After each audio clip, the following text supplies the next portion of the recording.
Hello, you guys. I'm Valentina, and today I'm going to talk about binge eating. Oh, and this is the Spotlight channel. So today I want to talk about binge eating because it's been a pretty prevalent topic within my life the past 2 years. And I think it's a really interesting one, and I think a lot of people struggle with it. So lately I've been getting more information on it and truly understanding my relationship to food. So I wanted to share this little bits of knowledge to whomever wants it, needs it, or finds it interesting. And yeah, let's get into it. So I want to start this off by asking you guys a question, which is, have you ever felt completely out of control with food? With how much you eat, with when you eat, what you eat? Yeah, that's just your brain doing its job. And I'll explain to you why. Because today we're gonna talk about what binge eating really is and what's the science behind it and how to start changing your habits little by little. Okay, so what is binge eating really? So to define binge, I'm gonna say just straight away, it's not about hunger, it's about emotional overload.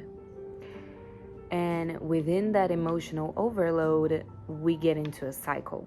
And the cycle is emotional trigger leads to loss of control, which leads to shame, which leads to us repeating the cycle all over again. The cortisol relates to stress and dopamine relates to reward. When we get an emotional trigger, we get stressed. So our cortisol levels are high. And when our cortisol levels are high, it leads us to taking action. Consequently, the action that we take are actions to lower our cortisol and up our levels of dopamine.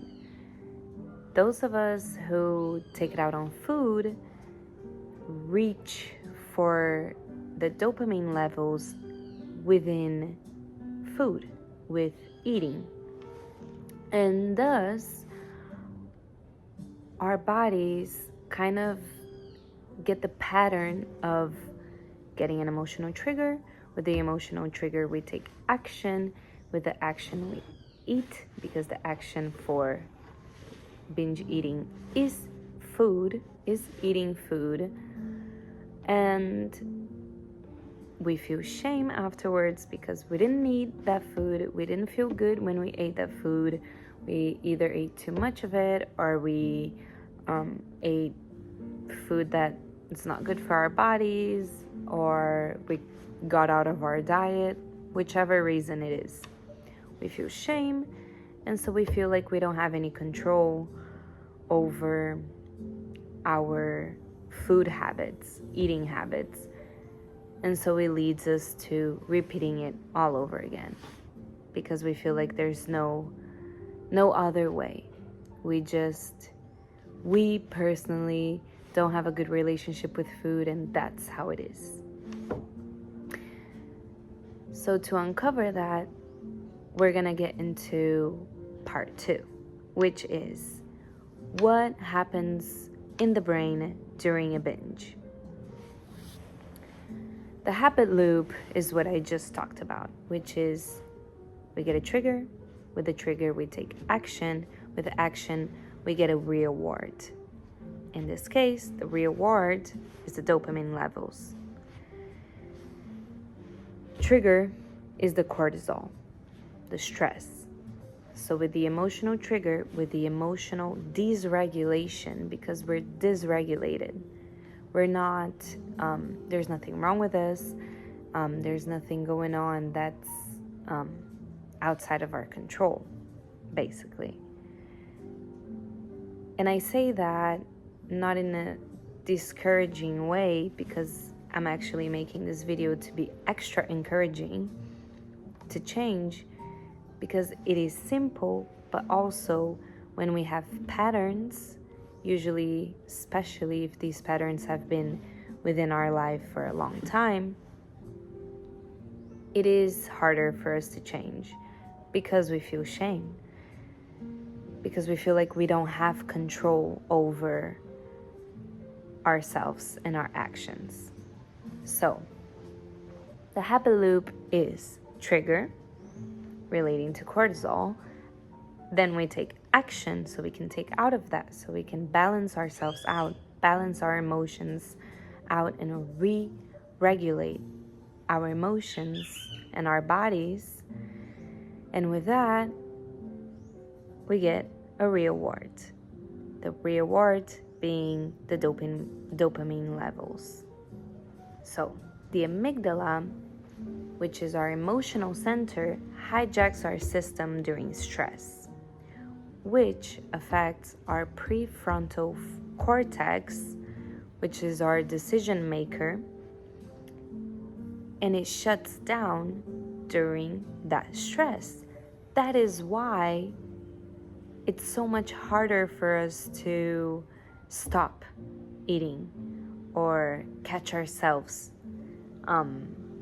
before we eat way more than we need to, or eat the whole loaf of bread, or eat the whole bar of chocolate instead of eating that one piece, or eating a whole tub of ice cream, whatever it is. To break this cycle, and just to repeat it once again to make it simple, the cycle is emotional trigger, loss of control, shame, and repeat. This cycle happens because of the habit loop that our brains have, which is when we get the trigger, we take action, and with the action, we get a reward. To break this cycle, we need to find new ways of getting that reward, getting that dopamine into our system. So then we're going to part 3 of the video, which is how to break the cycle, backed by science, okay? So first of all, we need to be mindful. Are we trying to escape an emotion? Are we using food as a coping mechanism at this moment? Are we bored? Are we sad? Are we anxious? Are we stressed? And are we seeking food because of an emotion dysregulation that we have in our body? To figure this out, you take a pause, you breathe, and you really feel through your body. Not rushing through this part, because you really want to feel, you really want to breathe in and figure out what's going on in the moment. Do I really want to eat? Am I really hungry? Or am I trying to escape something? The second part is, after we identified what emotional triggers are going on and doing our whole body scan, we can exchange the activity of eating with something else. Something else that's a healthy way of coping, a healthy way of getting our dopamine levels to get high again without having to eat. So we can go for a walk, we can go for a 10-minute walk, we can go for a tea, making a tea that we enjoy, putting on music, journaling, dancing, making art, whatever you feel good about, whatever brings you joy that does not involve eating. And also tend to go for the healthier options. And third is, when we do that over and over again, we rewire our brain with a new, safer reward mechanism. and thus slowly but surely getting ourselves out of the loop of trigger, action, reward, and the action being eating. I think that's it. I think that brings us to the last part of this video, which is healing your relationship with food. Because the more you do that, and again, you can make mistakes. You're allowed to go for the food once in a while, and the key to all of this is self-compassion and not putting yourself back again to the shame part of the cycle, because you don't want to be stuck in the, oh, I cannot do this, oh, this is not for me, I think my body is just not capable.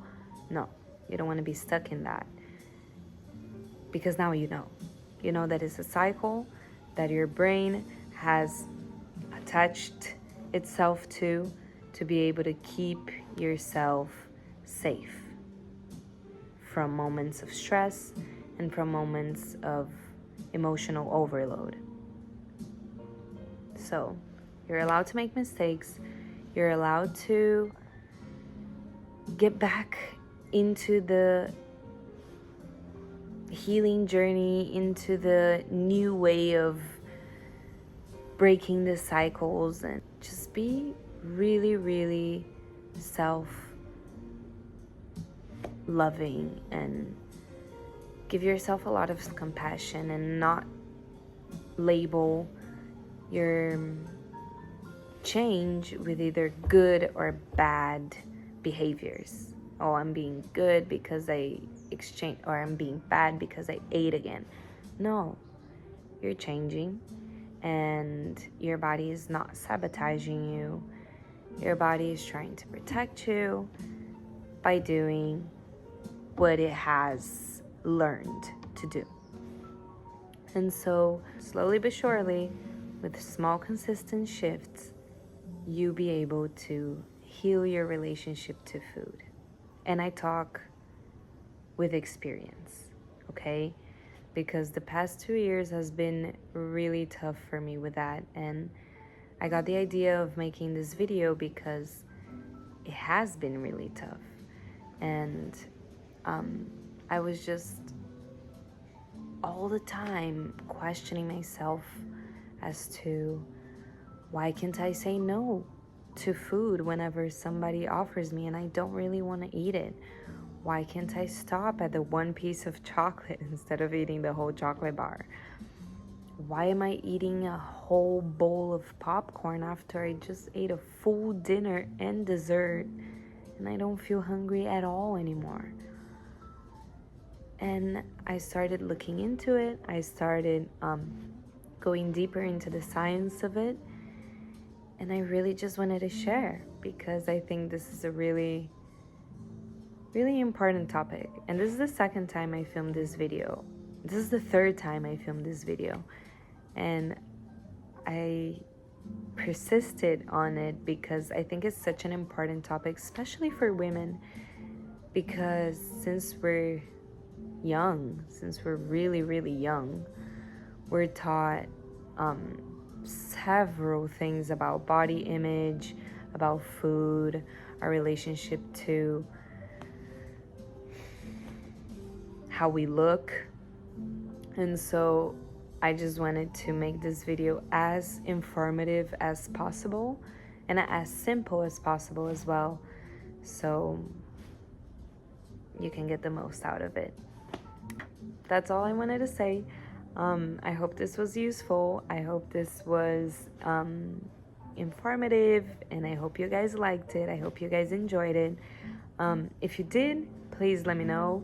Please leave your likes and comments below, because I've gotten a couple of comments lately from some people, and I'm loving reading these comments. It makes me feel so happy to know that these little nuggets of wisdom that I'm getting and that I'm sharing are actually being enjoyed by other people too, because I love making these videos.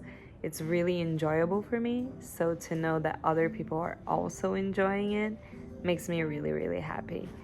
So yeah, that's all I gotta say, and I'll see you guys in the next video.